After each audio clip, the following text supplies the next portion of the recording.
Ibinahagi ni Karen Davila sa isang panayam ang kwento niya kung bakit siya naging isang broadcaster.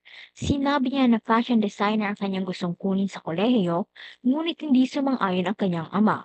Kaya ang kinuha niyang kurso ay mass communication, kung saan doon nagsimula ang story niya sa newscast, noong sinabihan siya ng isang professor na bagay sa kanya maging broadcaster. I never thought even nung nagmamascom ako, I would be a broadcaster. Hanggang nagmamascom ako, ang pangarap ko noon, maging fashion designer. It was a professor that told me, alam mo Karen, pwede ka mag-broadcaster. Hindi ako nanonood ng news noon. Mga early 90s, so I started to watch. And ang sikat na sikat noon was si Lauren Ligarda, Cheche Lazaro, at ikaw. Ngayon, isa na si Karen sa mga sikat na broadcaster sa Pilipinas.